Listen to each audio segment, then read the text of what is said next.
In my Weight Watchers studio that says, if cauliflower can be pizza, you can be anything. Well, I know what Weight Watchers means. It's a message of hope, encouragement, that we can reach our goals and be healthy, strong, beautiful humans. But every week I see that sign, I argue against it, internally. I know, John says I should pause more, and I will. Okay. The main idea that occurs to me, like clockwork, is a phrase that the Center Against Domestic Violence social workers used to tell kids in RAP, our high school relationship abuse prevention program. They would quote Oscar Wilde and say, "Be yourself. Everyone else is already taken." When I was in high school, I would have sold my soul to be somebody different, to be like everybody else, like anybody else.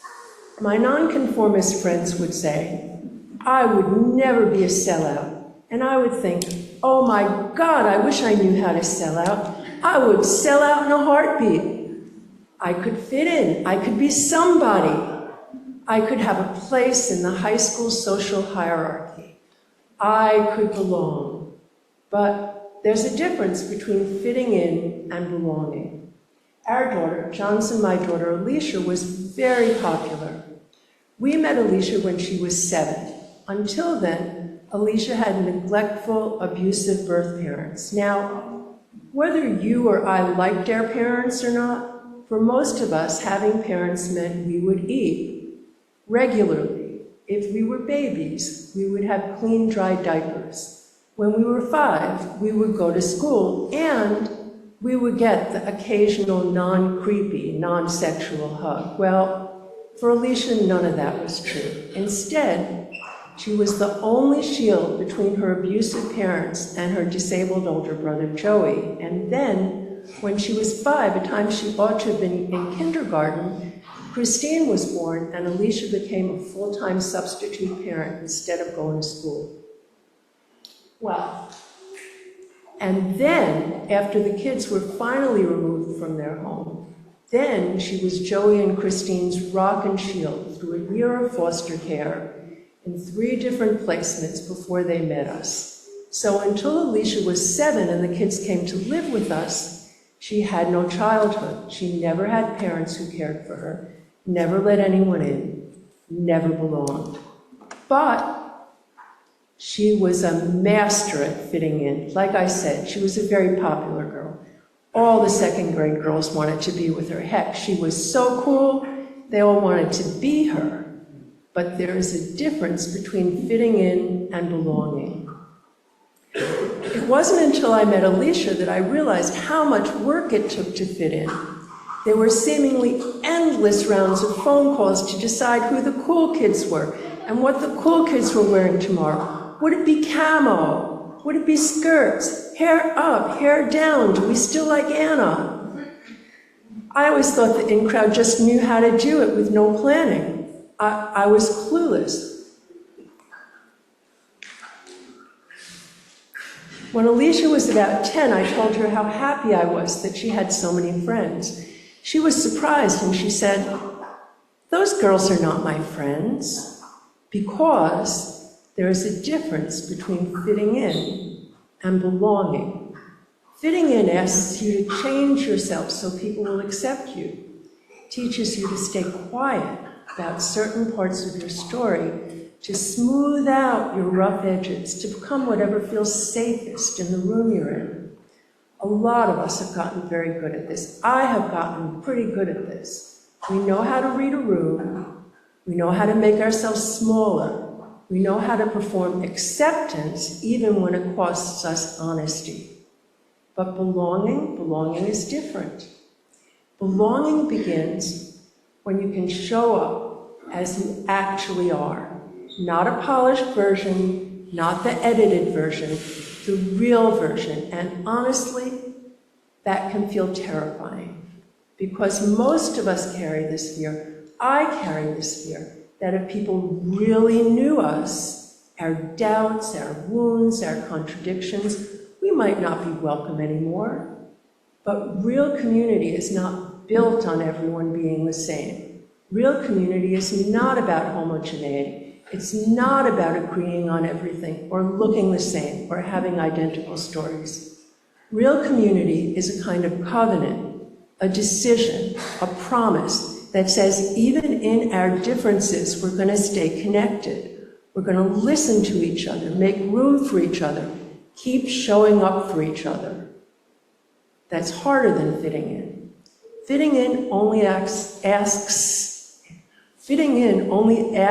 you to pretend. Belonging asks you to be honest.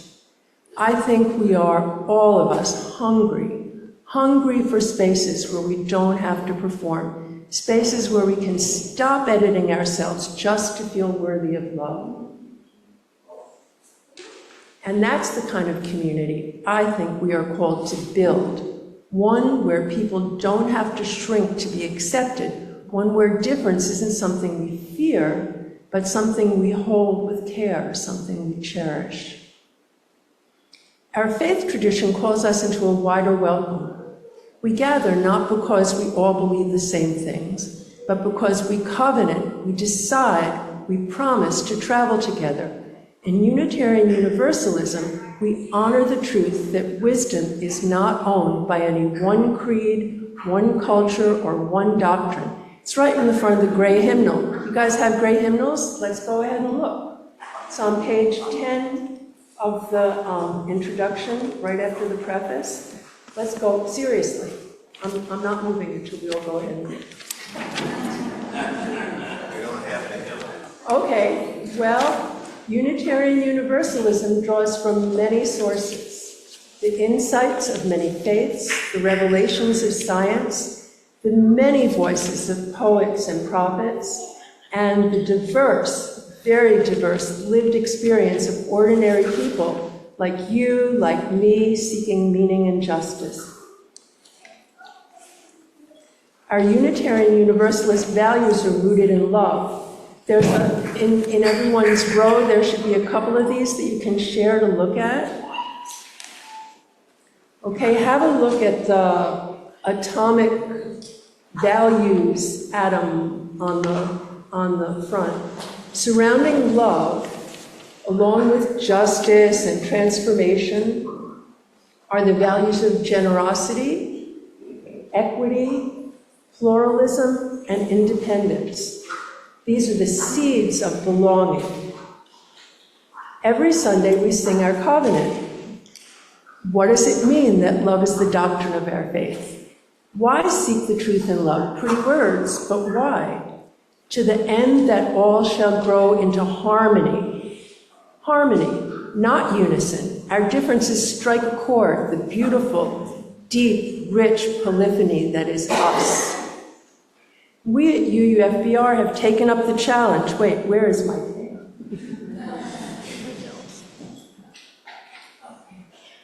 We at UUFBR have taken up the challenge. It's in our motto.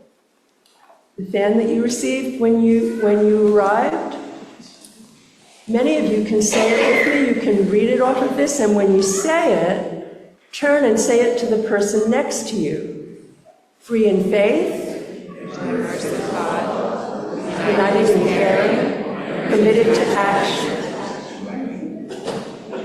diverse in thought. I'm proud of my participation crafting our expression of our mission a year ago. It's that mission that guides our actions and plans. When I look at our mission, I feel like it's threefold plus one. First, nurture spiritual growth and connection. For me, that means each of us searching for our own authentic call and the support and tools to get there. Two, build inclusive community. Now, when we crafted that statement, we were thinking, oh, wouldn't it be good if it wasn't just old people, if we were welcome to be an inclusive community to all people? It wasn't just white people, if we were open to be an inclusive community to white people. All those things that are on the welcome sign, like if you're black, white, poor, rich, that's what we were thinking. But It's not just a range of demographics. Build an inclusive community of all personalities, warts and all, rainbows and all. No one said it was easy. Work towards justice and equity. That's the inevitable result of nurturing growth and connection and building inclusive community. +1, and I never got this until I was doing this sermon. Hello. +1, heal the world, one interaction at a time. Well, that's aspirational. How do we do it? How do we eat this humongous world-healing elephant? How do the 110 members of us heal the world, one interaction at a time? Well, like any other elephant, you eat it one bite at a time, one interaction at a time. We nurture spiritual growth.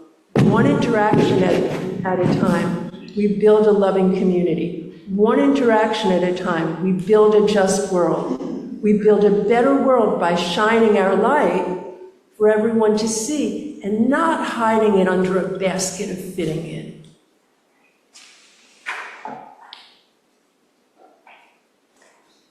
Love that only works when everyone is the same isn't very strong.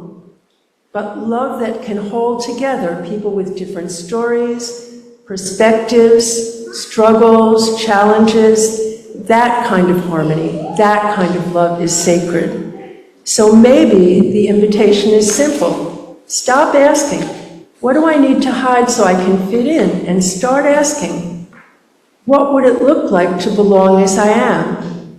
My hope is that we will create that kind of belonging for each other, together. Amen, Ashe, blessed be.